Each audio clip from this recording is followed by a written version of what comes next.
Мен айтам өз есімде. Раушан, мен мейірімдімін. Келесі. Айсебе. Мен Айсебе, мен Аминамын, мен сабақты жақсы оқимын. Жақсы. Мен Зейремін, мен сөйлесемін. Сөйлеші. Мен Назиркемін, мен Бекер. Бишімін. Менің атым Дастан, мен спортшымын. Менің атым Үздік, мен жас балам. Жақсы балам. Жақсы. Келесі. Әділет бастай ғой. Мен атым Әділет, мен әдепті балам. Жақсы. Менің атым Дамир, мен жақсы балам. Менің атым Нұрила, мен нұр шашам. Менің атым Жібек, мен әншімін. Менің атым Айғаным, мен есепті күшті шығарамын. Жақсы. Келесі. Әділхан, сенен бастайсың. Менің атым Айғаным, мен сүйек сағат. Менің атым Нұрайым, мен есепті жақсы шығарамын. Жақсы. Менің атым Жібек, мен көңілді жүремін. Менің атым Ғазиз, мен жас оқимын. Менің атым Алина, мен еңбекшімін. Менің атым Сезім, мен суретшімін. Тамаша. Отырамын. Ал енді біз бала бүгінгі жақсы тілек айттық, я, бір-бірімізге. Енді Айзере 30-шы атты. Ал Қанки, әр топтан бір-бір оқушыға оқытайық. Дастан оқи қой. Дәптермен оқи берсеші.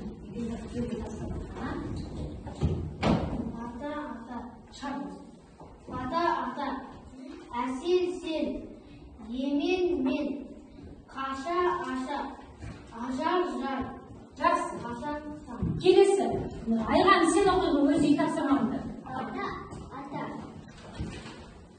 әсел, емен, қаша, ажар, жар. Асан, сан. Асан, сан. Келесі. Әділхан оқи қой. Ата, әсел, емен, мен. Қаша, асан, сан. Жақсы. Бәріміз орындадық ба? Олай болса, бізге бағалау парағымыз бар. Көріп тұрмыз ба қолымызда? Бағалау парағымыз соған Қанки үй тапсырмасына біз бірден 10-ға дейінгі бағалау шкаласымен бағаланады. Бағалау парағымен Қанки бәріміз үй тапсырмасына бір балды қойып шығайық. Ал балалар, тақтаға назар саламыз. Тақтада не көріп тұрмыз? Кім айтады? Айта ғой. Сөздер көріп тұрмыз. Оқи қойшы. Аймақ, қала, Қазақстан, кітап, тараз, әже. Жақсы. Ал енді оқыдық. Не байқап тұрмыз? Дамир?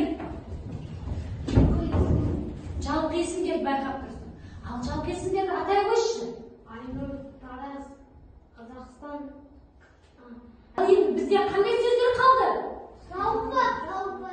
Я деп. Бізде жалпы есімдер қалды. Жалпы есімдер. Қала, кітап, тәже. Енді осы жалпы есімнің ережесін кім маған шығарып бере алады? Ал ережесін шығара аламыз ба? Нұрила?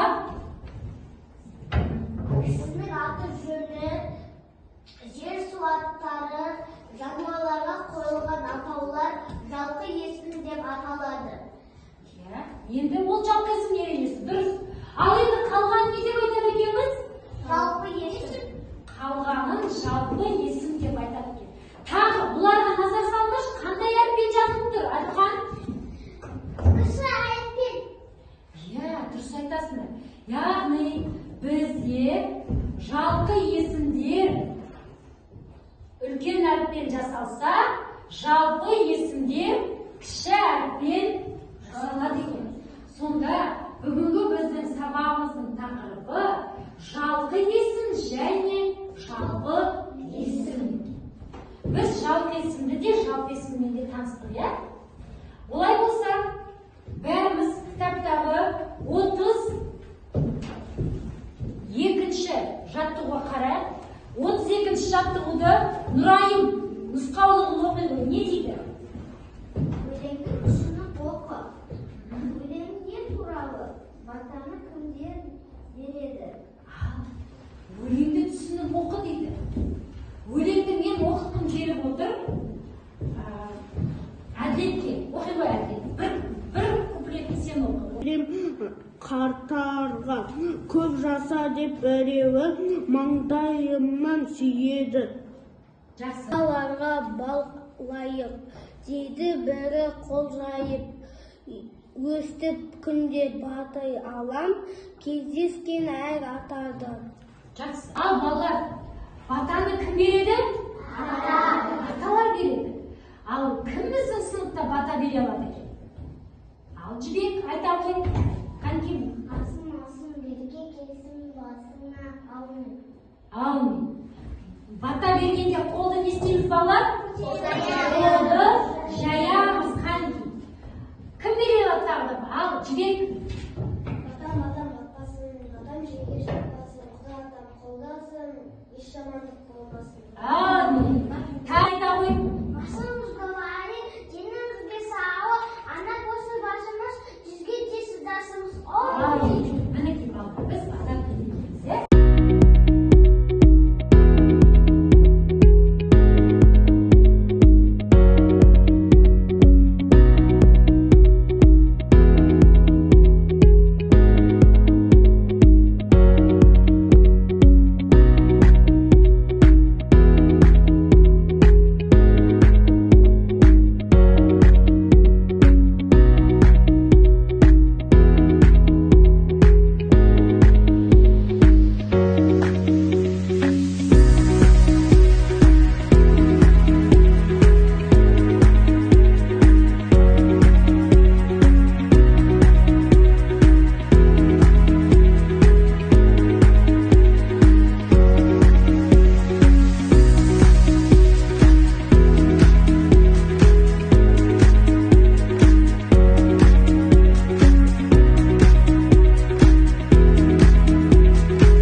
Жалпы есім Мағжан, Құлагер, Ақтабан, Алматы, Көктөбе, Тобыл, Балқаш, Тараз. Жалпы есім Гүл, мұғалім, бала, оқушы, әже, мектеп, немере, кітап, дәптер, ауыз. Дұрыс па балалар? Дұрыс екен. Бірінші топтың жұмысы дұрыс екен. Қанки қол шапалақтап қойып. Ал келесі, Әділет кел. Сәйкестенді.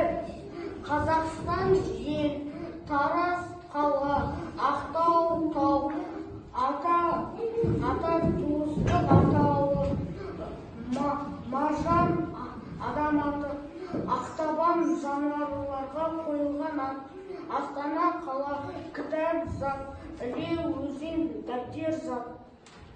Ал дұрыс па балалар? Тексеріп көрейікші, я? Дұрыс па екен? Дұрыс екен. Бұл топты да қошеметтеп қойсақ болады. Келесі, Айзере өзін таныстыра өзіңіздің. Сөздерді пайдаланып сөйлем құра. Тараз ата, немере Қазақстан. Тараз көне қала. Жақсы. Ата ақ бата береді. Жақсы. Әжесі немереге ертегі айтады. Қазақстан тәуелсіздік ел. Тамаша. Ал қанкен қошеметтеп қойып.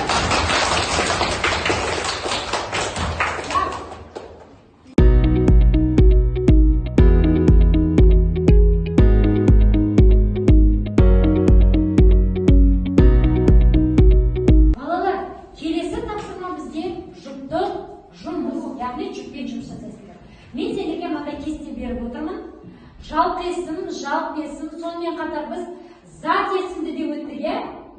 Зат есімнің сұрақтарын да таба білеміз. Қайткей бастайық. Ал бірге орындаңдар.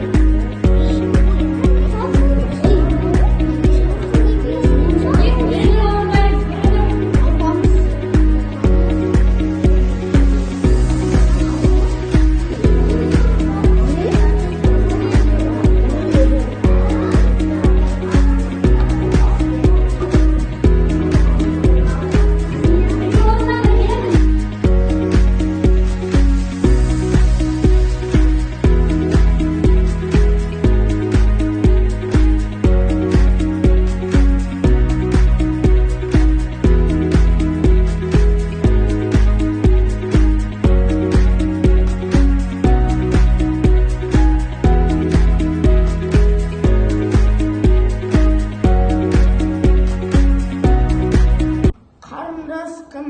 Жалқы есім. Парталар нелер? Жалқы есім. Шымкент не?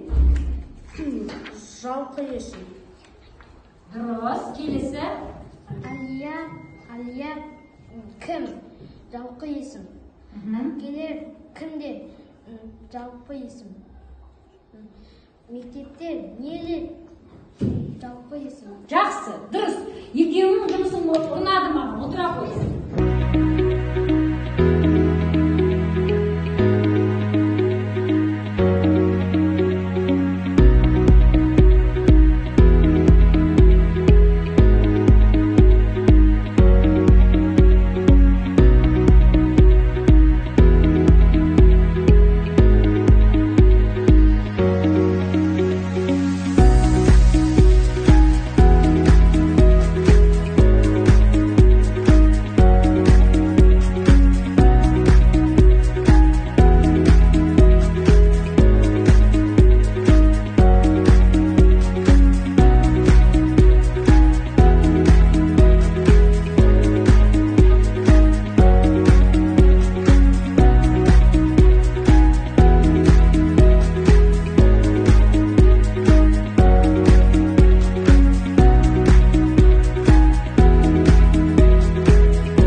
Олай болса сәл сергіп алайық.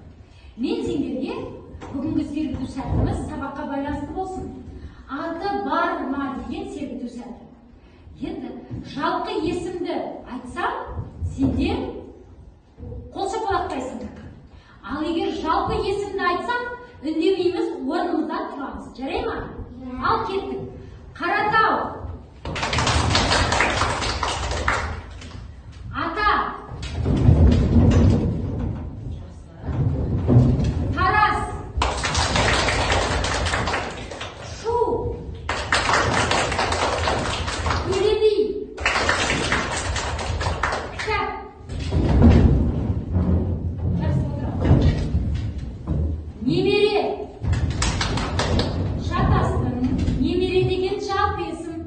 Немере. Жақсы отыра қойыңдар. Оқушылар.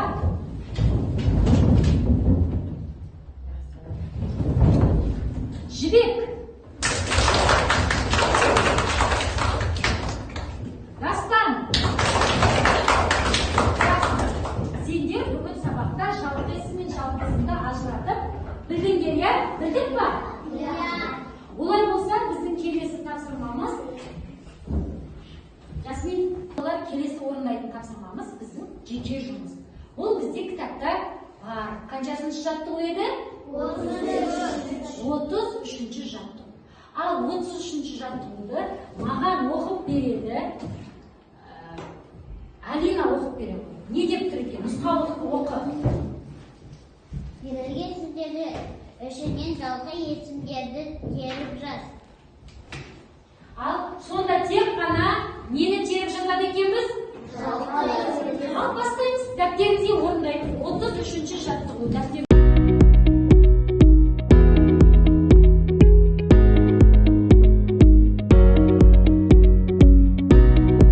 33-ші жаттығуды орындап болдық па? Қанти оқи қойып. Айған оқышы, не жаздың? Қазақстан, Тобыл, Мағжан, Тараз, Қаратау. Дұрыс па? Бәріміз осылай болды ма? Бәріміз қатесіз орындадық па тапсырманы? Қатесіз орындадық. Қанти бағалау парағымызға 33-ші жаттығуға бал қойып қойыңдар. Яғни 2 балды да алдыңдар сіздер.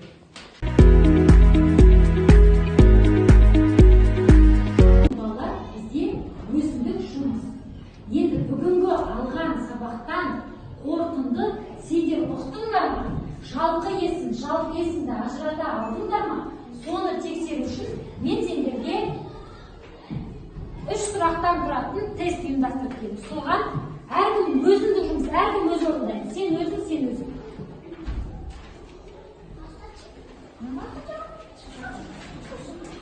Птичкасын қойыңдар, аха.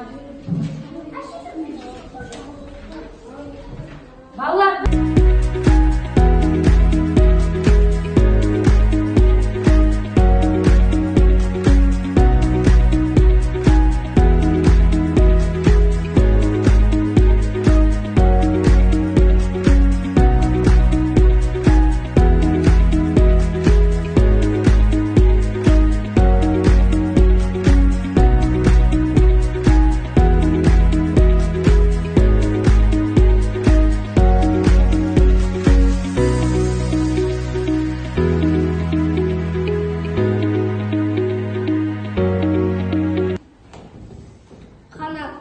Жалпы есімге бар.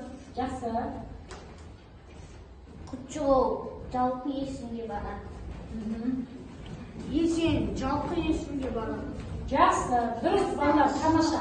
Келесі адам. Алыңдар. Неге қараңдар? Оқы. Қала, жалпы есімге барады. Жақсы. Алма, жалпы есімге барады. Себебі? Жазып тұр. Аха, оқи қой. Себебі үлкен әріппен жазылған. Егер кіші әріппен жазылған болса, онда ол жалпы болады. Жақсы. Оқи қой. Бал. Себебі бал кіші әріппен жалпы есім. Жақсы. Келесі үш адам келе қойыңдар. Ала қойыңдар.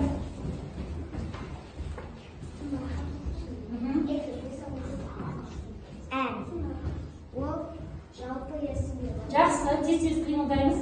Жалпы есім. Ол кіші әріппен. Батар. Жалпы есімге барады. Жақсы. Алма. Иә. Жалпы есімге барады. Жалпы есімге барады. Жақсыра қой. Балалар өшеге қараңдаршы. Алма деген мына жерде үлкен әріппен адам аты болып тұрса, ал алма деген мына жерде кіші әріп жеміс, иә? Келесі үш адам келе қойыңдар.